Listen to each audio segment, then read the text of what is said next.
do we think of betting whenever we think of Shohei Ohtani now?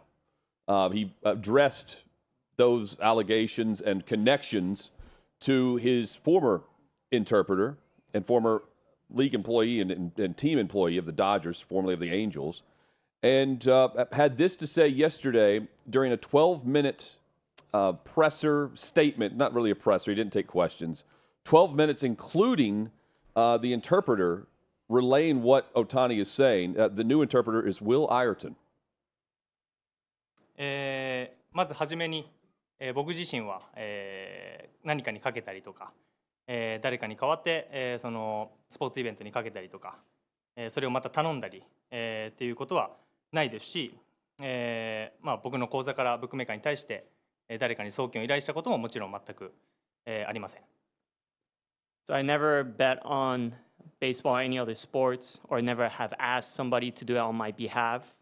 And I have never went through a bookmaker to bet on sports.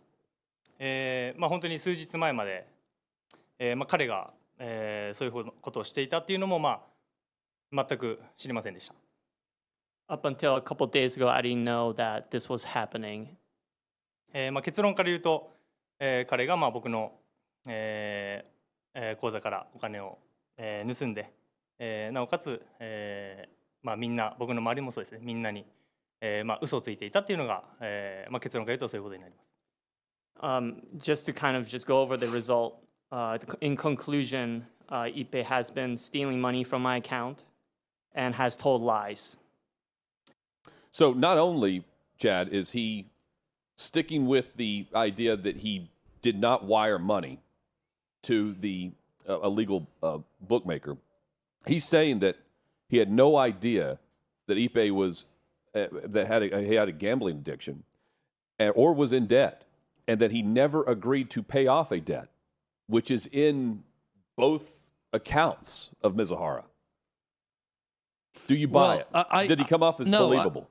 Look, I don't speak Japanese, so it's tough for me to tell, how genuine someone is being when they're speaking through an interpreter. So I'm just going with what the interpreter is telling us. I just don't think there's any way there's not more of a connection. It's just so damn confusing.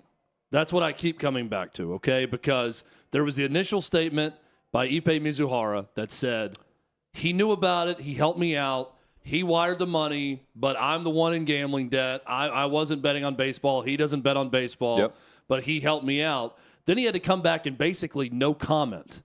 Say, I'm retracting what I said to the media yesterday. Now it's a no comment, and this is after Ohtani's camp accuses him of theft. Hutton, I believe that it would be pretty easy to prove through all of the technological devices we have and the tech trace that you have of everything you do, the digital footprint of everything.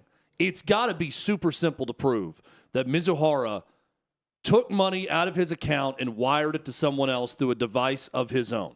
That if he had access to the account, we would know where that money was transferred from, and we could probably prove pretty easy that Ohtani did not know about it. If the authorities are serious about looking into this and finding out if theft actually occurred, it'd be pretty easy to prove Ohtani right. We have not seen that proof yet.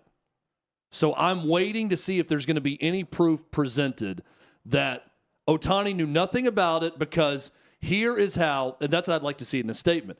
We can prove how Mizuhara had his account information and how he wired that money from his own phone or from his own laptop or however he did it, or went to a bank and had it wired. I don't know how it was done because no one's talking about it other than throwing out these huge accusations of theft.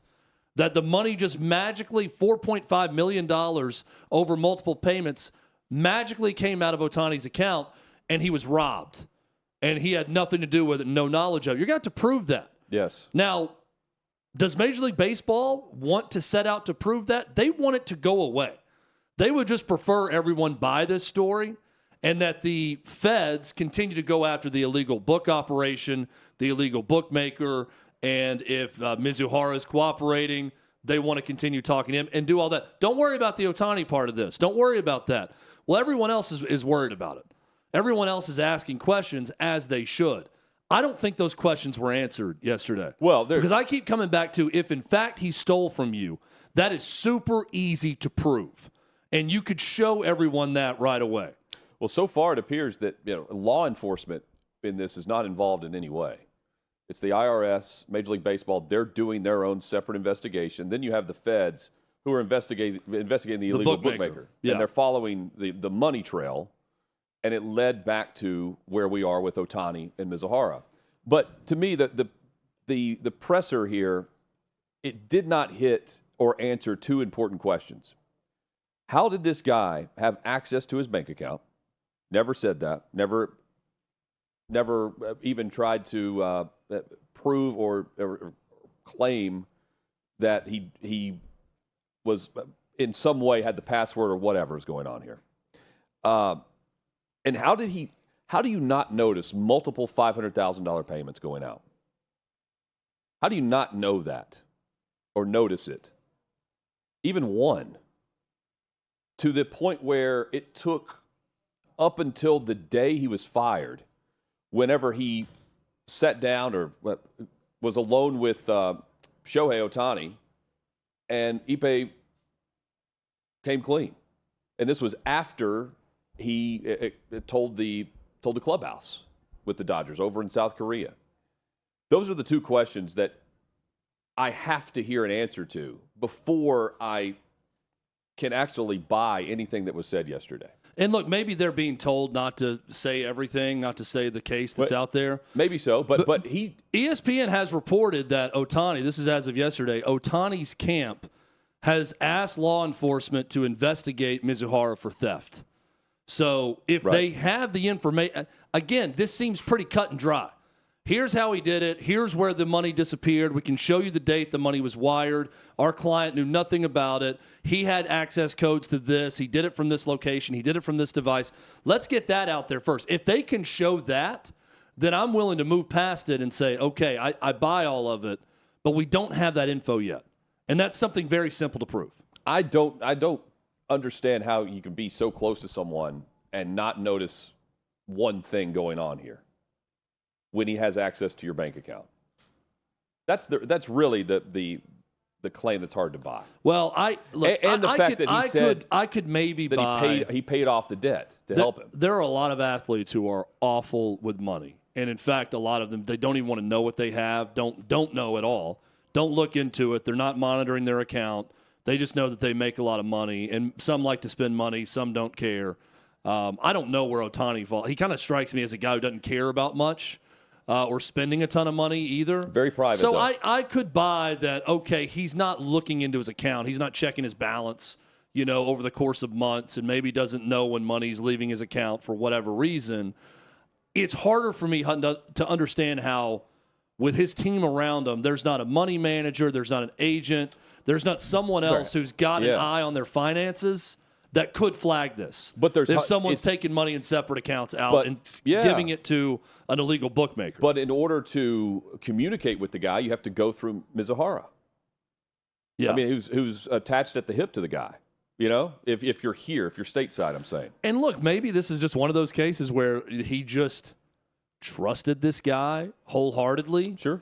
It's kind of like you get swindled into signing some paperwork that's the durable power of attorney to someone. And we've seen stories like this before, too, where stars get robbed by a manager of some sort. But was he more than just an interpreter? Was he given some other sort of access or power over Ohtani that we don't know about that led to the theft? I can guarantee you this. None of that was explained in that press conference yesterday. No. So that press conference, while it states that he knows nothing about it, he's completely innocent, never bet on baseball, all of that, we can take him at his word for that. It doesn't explain everything. And maybe the not explaining everything is because law enforcement has asked them not to talk about specifics yet. I don't know. But I'm still very interested in where this is going next. And the confusion and the back and forth from Ohtani's camp here. Because initially a spokesman for Ohtani told ESPN that he transferred funds to cover the gambling debt. And this was some newly hired crisis management expert that said this, the spokesman. And they brought Mizuhara to ESPN for that 90-minute initial interview. That's how all of that came about. And that was last Tuesday, I believe. So they went through in 90 minutes, you can go into detail there. And then immediately he's recanting it and said that Ohtani's lawyers would be issuing a statement. I mean, it's all just very bizarre, but the word for word, he'll be held to what he said or maybe what he didn't say. And the gambling scandal through baseball, Chad, I'm just comparing the sports here. It's hard not to. And for me, this is exactly why you have the NFL and Roger Goodell issuing that statement the week of the Super Bowl, where you witnessed it too. There were players that came around that were scared. Literally, they were scared looking around to make sure there wasn't a gambling or a sports book logo around them because of the statement where it said that you want to avoid the appearance of improper conduct regarding gambling. That was from Goodell to the league, the entire league. And so all while sports books are paying the NFL and its owners a combined $2.3 billion annually in advertising, they have this, they give off this perception that they're all about the integrity of the sport because they were suspending players. They had the sports books reporting back to them for anything that even came close to something that should be flagged. And then you had players and examples of, all in the name of integrity, taking the fall in these suspensions. Some bet on the NFL games, others just bet on other sports. But Calvin Ridley, suspended for a year because he bet on NFL. He bet on the Falcons in a parlay. You had Jets wide receiver Miles Austin. He was suspended for a year for betting on non-NFL sports. And he's the coach that eventually just got fired in New York. Quintez Cephas, you had C.J. Moore, Shaka Toney, suspended indefinitely by the NFL, all at the beginning of last year. Jamison Williams, another one that was suspended for betting prior to anything now where you can get away with it if you bet on anything but the league. Nicholas Petit-Frere, right tackle, suspended for 6 games, had it reduced. Let me get this right. Awazurike, Well done. defensive end in Denver. Nailed it. He's suspended indefinitely. He can apply for reinstatement this July. I say all that because those names don't immediately just come to mind. But what they've done is what you do remember. The NFL has suspended players, and they have their policy in place. And while Major League Baseball, Chad, is sitting back and they're observing and they say not currently investigating, then immediately they're going to, they also have to give off this perception that they're going to treat this like they would any other player. Honestly, they have to treat this like they would treat Pete Rose. And it's all about the perception versus what's really going on. And I'm 100% behind what you said. They don't want anything to come out here. MLB was surprised that he spoke yesterday. The Dodgers were surprised that he spoke yesterday because he doesn't have to. And I think that's on his side to give him benefit of the doubt. But I still say there are questions that must be answered that were not addressed in a 12-minute statement where he wrote in Japanese on a handwritten notepad on 2 pages, that he's got to go back and his attorneys can speak for him. He's got to do exactly what he did again with some of this because there's going to be more info. ESPN they've been digging on this, and they weren't the only one that was really going after this story. Others had it, but they didn't have access the way ESPN did in what we're seeing in South Korea. So where does it go? I mean, the only way it can go is in a bad direction for Shohei Ohtani, in my mind. We've got a lot of different approaches to sports betting and how the appearance needs to be managed for it, right? Hutton laid out the NFL's deal. All right, we're going to go after mid to lower level players. Right. We're going to get them, and we're going to send a message to them. Suspended. Yeah, no Joe Burrow, no Patrick Mahomes. Right. I'm not saying those guys are gambling on apps or anything, but there's not one just gigantic player. What Calvin Ridley probably the biggest name player that had this happen to them. So Yeah, and he was already away that- from the team at the time. that's a way to, hey, we've got a big-time punishment here coming. Right. We're not going to bury our head in the sand completely, but we're happy to take the $2.3 billion from sports books for our owners also. Major League Baseball's approach is, I'm going to close my eyes and just bear down and pray to God that no one ever looks into anything or finds out anything about our sport, that we are above reproach. And I don't want to talk about Pete Rose in the past or anything else, but we are just going to pray that no one ever finds out anything about anything going on with our sport. We're not going to suspend anyone. We're not going to do much of anything. That's baseball. We're going to get to an NBA story very soon that is incredibly interesting on another part of this, that the prop bet angle and unders on prop bets, that's very, very easy to fix. And you can do it without people really finding out. And this investigation in the NBA is one that I'm going to be following. If Roger Goodell in the NFL, I'll continue to say this, and I know they're taking half measures here. They're not going full measure. I don't think they're busting everyone who's bet on an app at a facility. I don't. I think they're picking and choosing who they're going to suspend and who they're trying to send a message to and with and how they do it. If they're truly serious about it, don't take the $2.3 million. The $1 billion. Don't take the $2.3 billion from sports books. Don't accept it. Hey, we're not about it here. We're not even going to allow our players to try to go fix a game or do something, because in the back of their mind, they could be saying, hey, if it's good enough for Jerry Jones and the owners to get a piece of the gambling pie, if I'm one of the lowest paid players in this team and they wouldn't renegotiate my contract, well, by God, I'm going to go out and get money any way I can. And I'm going to get people that are going to bet on this under on this. The players also get a cut and of I'm this. going to fix a game. The players also get a cut of this, which is why they just flippantly agreed to this policy, which, I mean, the policy, it's perceived to be 1 year if you bet on NFL games. But it's at Goodell's discretion of when to reinstate those players. So if it's involved, if they're actually fixing games and they're able to, the guy's banned for life. If you're serious about it, don't take the money.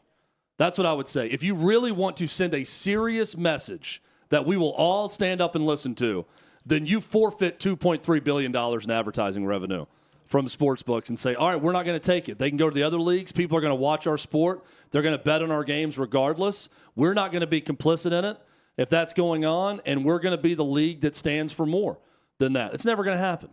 They're never going to forfeit that amount of revenue. No league would, and every league would take this and run as long as they're giving off the perception that everything's on the up and up. And even if they weren't taking the money, there would still be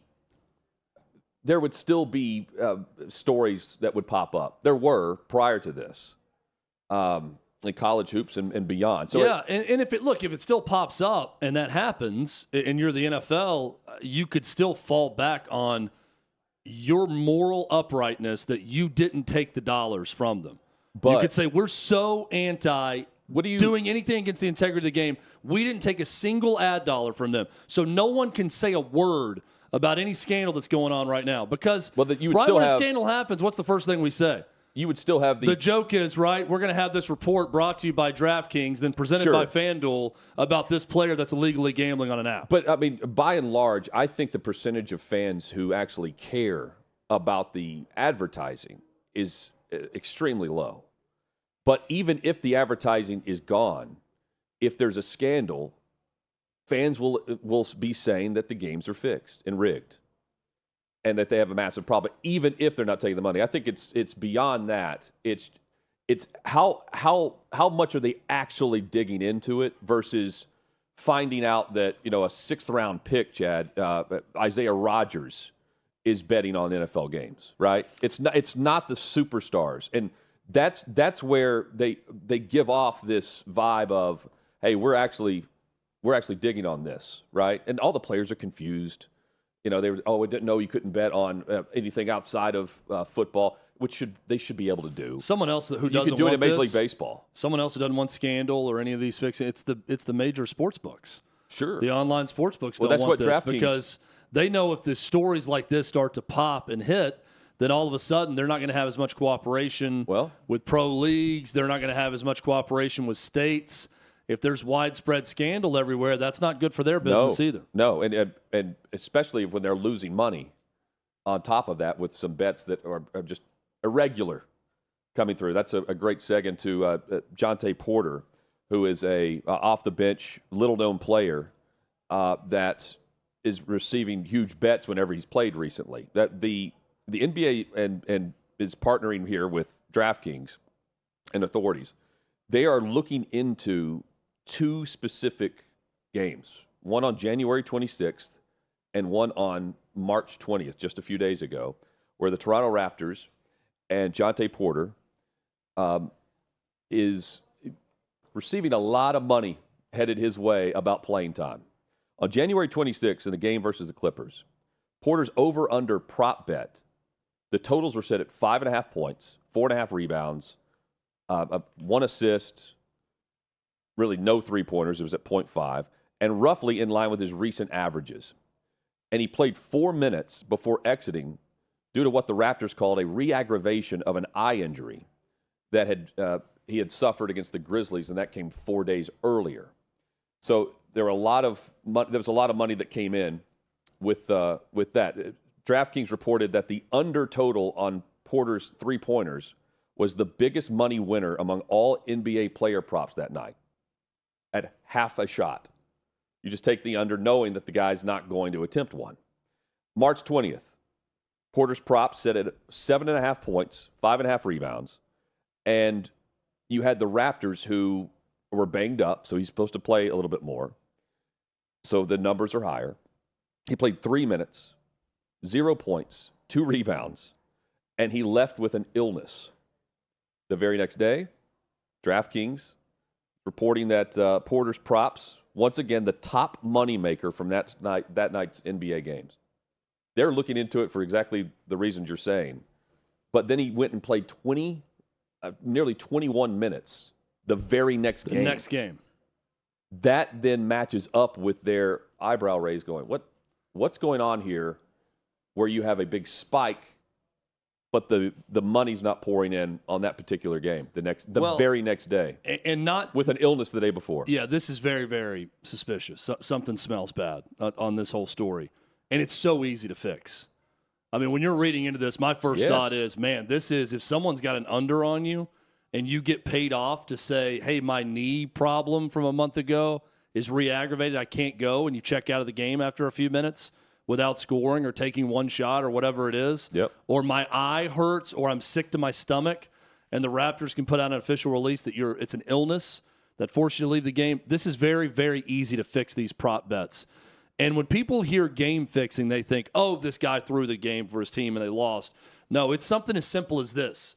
These personal player props that anyone could fix on any given night that may or may not even affect the outcome, win-loss of the game that people aren't thinking about. If there's more stories out there like this, you could see a reduction in player props even. Yeah. As a course correction for all all college of this. baseball. Yeah. Because you cannot have this. Another fascinating part about this story is on the second go-around, really with both the games that are being investigated, it's not just the money they lost. They had abnormal attempts through the app, which is fascinating to me. You can only bet $1,000 to $2,000 on most major sportsbook apps, and people were trying to bet $20,000, $30,000 on the under. And they were getting kicked out saying you can't bet that much. On the 3-point under. So, but DraftKings or whoever, they have that information. So if you are the person that is putting in $20K on Jonte Porter's under of 7.5, and they're saying you can only bet 1,000 or whatever their max is, they've got you. They've got your information in there. And if they can trace back that this person is connected to Jonte Porter in any way or some other person who's fixing the games, because it's not just one or two people. They're talking about a number of people trying to bet huge money that were not allowed to on those nights also. They lost a bunch to begin with. They could have lost a lot more if they didn't have a max on prop bets. This isn't over. I read this story and I think, could this be the tip of the iceberg for some other players around the league? And this kind of gets back to the Jonte Porter's a role player for the Raptors. I'm sure he makes very good money. I don't know what his contract situation is. I'll look it up, but they can terminate it. But suddenly it's one of these, guys can justify something by saying, well, I know that my team makes this much money in advertising through these sports books, and I know the league's making this much money. I'm just out to get mine. I'm a low-paid player. I'm probably only going to be in the league for 3 or 4 years. So if I can somehow make some extra money, just like my bosses are, I'm going to go ahead and do it. I'm not saying that leagues should forfeit all that advertising money or anything like that, but this is what you twist yourself in knots when we're going to stand on what's morally right, and we're never going to be anything other than the highest level of integrity, and then take all that advertising money because there's some dude like Jonte Porter who's sitting there thinking, "Hey, I make less than everyone else on this team." Yeah, by far. I'm gonna go he's make the 18th highest paid player on the roster. bingo. So It I'm makes gonna about go $500,000. make some money elsewhere while I can. And hey, if I'm not gonna affect my team's win or loss, if I just say that my eye hurts in a game and I can make $100K or $500K or whatever he was paid to do it, he's thinking to himself, so be it. There's more Jonte Porters out there. Well, I don't think he's the only one. No, but what this sends the warning shot that if you try to do this, They can we find can find it. Yep. We can find. We as a league and as a partnership with DraftKings or whoever, we can find the irregular prop bets or anything that would come in. We saw the same thing with Alabama baseball. Yep. And it was just based on the fact, and that wasn't even the app. That was at the window. And that is the hope that high-profile stories like this, if they become even higher profile, And if you get serves caught, as a what deterrent happens? to every other Yes, player, he's taking whoever, coach, to say, I can't do it because they're going to catch me. Is going to take the fall if he's. You want if to it's create proven- a lot of paranoia with players that, boy, they're watching me at all times. Yeah. And even when other people are betting this way, they can get me, even if they don't have my bank information or Venmo or whatever, however he's getting paid off, if in fact he's getting paid off. It doesn't matter. They can figure it out. Just like they can tell you that people were trying to place $20,000 bets and we wouldn't allow them on their app. Didn't even go through. But we can tell you exactly who attempted to do that. Right. That should be scary for everyone in the league. All NBA employees, players, or otherwise are prohibited from betting on any league event. Fines, suspensions, and termination of contracts are all possible punishments for violation of this policy. And, digging into this, that's also what some on social media are doing with Ohtani. They're going to these games where he didn't perform well, or you have a doubleheader where he's DH and then he's on the mound, and then the results of those games and the big bets that are coming in. Again, all alleged to this point, including with Jonte Porter. But Tying back there to is a Ohtani, trail. that's got to be part of the MLB's investigation, their portion of this investigation. Has to be. It's just looking at, all right, let's go to our sports book friends and let's find any irregularities, but also with this illegal bookmaker, let's find any big-time irregularities with bets that were placed. And who else has this guy worked with? Mizuhara, I'm saying. Because he was lying, allegedly lying on his resume. Is it Boyer's the guy's name? Matthew Boyer? Matthew Boyer. But I'm saying But Matthew Boyer's in Vegas bragging about having an Ohtani connection. So who else has he bragged about? Well, who has he had a connection with in the past? Those are all questions that have to be asked right now. Let's move it to hoops.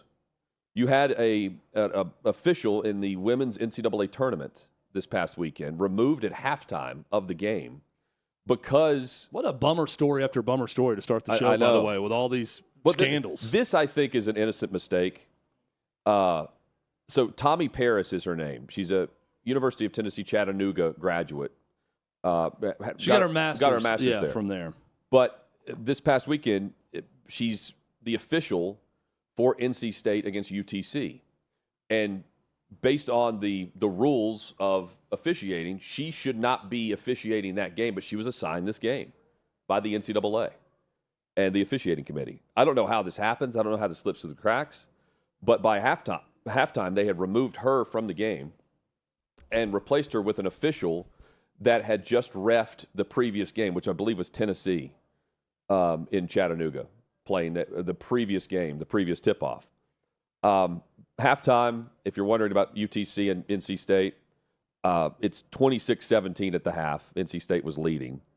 And even the NC State coach, Wes Moore, said that in no way did he feel like there was anything crazy going on. In fact, Wes Moore, who's the head coach at NC State, recruited Tommy Paris, the official, whenever he was an assistant coach at Chattanooga. Yeah. So again, an innocent mistake on everyone involved on the court. I don't know how that falls through the cracks, and unless she just left it off the information sheet. But that's got to be extremely detailed on behalf of any league and the officials in regards to this. I will say, especially after what happened in the NBA with officials. I will say, having watched a little bit more women's basketball here recently with this tournament and watched quite a bit of it last night. Nearly watched the final game of our NCAA tournament last night with women's. With Caitlin Clark almost losing. Yeah. The officiating is god-awful in women's basketball. I mean, that if you want to talk about a drop-off between games, the drop-off, men's basketball, college basketball officiating is not always great. It is light years better than the women's game. Women's college basketball officiating is horrendous. I mean, really, really bad. I saw countless examples of this yesterday. I saw countless examples, quite frankly, that benefited Caitlin Clark in Iowa last night, watching that finish with them against West Virginia. And I said this going in. If you want to look for impropriety, look at any fishy officiating for Iowa and Caitlin Clark, because that is a sport that absolutely wants Caitlin Clark in the Final Four. She loses her mind, and will probably be doing anything possible to get her to the Final Four in that Iowa team. I thought that game was terribly officiated.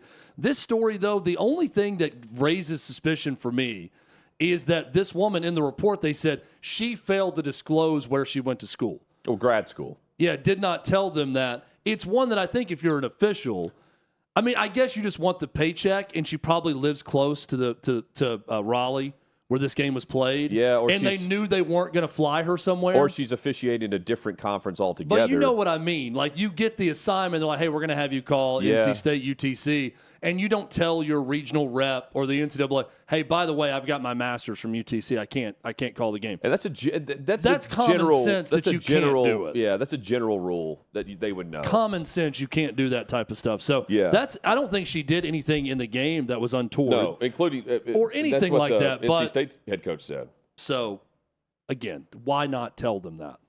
So are you just wanting the game check and to call the NCAA tournament? Why would you not say anything? Well, even during, if you're her, just after you get it. During the game, Wes Moore, the coach for NC State, was chatting with her because he knows her, and said, how are you allowed to do this game? Like, kind of laughing with her about it. Like, he didn't really care, but clearly they found out, and by halftime, that's when they removed her. I don't know when they found out, but nothing nefarious came of this. NC State moves on. No, just why not disclose it right away if you're her? Would be my only question, but they did the right thing in the end. Can you imagine the NCAA tournament for women's basketball without Caitlin Clark?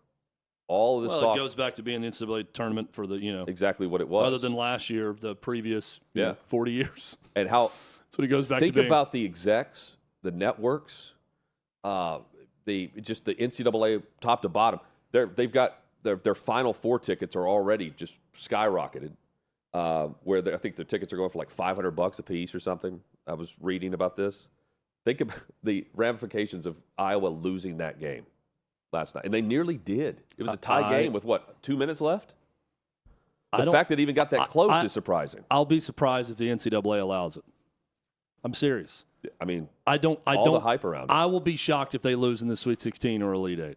Now, are they going to get beat in the Final Four when they run up against South Carolina and LSU or UConn? Yeah. I mean, I could see that happening for sure, but are they going to lose before then? I doubt it. I think they're going to get her to that final weekend. Jerry Jones. They'll see to it.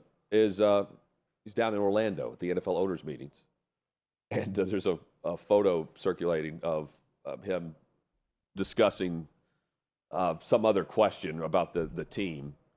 And if you zoom in, I don't know if we can see this. It's chicken scratch on the pad where he's been taking notes. Look at this. He's just drawing. Looks like what I would do in church. Yeah, he's just. It's a fidget, right? You're taking your pencil out of your pen and you're just moving it around and not really writing anything or doing anything. But in these meetings, it's a nervous fidget. This was yesterday where they, I guess, took a straw poll on this new kickoff rule, which is crazy. So is the hip tackle or whatever, the hip drag. They didn't have enough votes, so they went to like the Catalina wine mixer last night. John Mara is going around and he's trying to he's lobbying to get this new addendum to the kickoff where Now you're going to have everyone within 10 yards of each other, except for the kicker and the up to two returners. In the fourth quarter, you now have to tell the official that you're going to do an onside kick.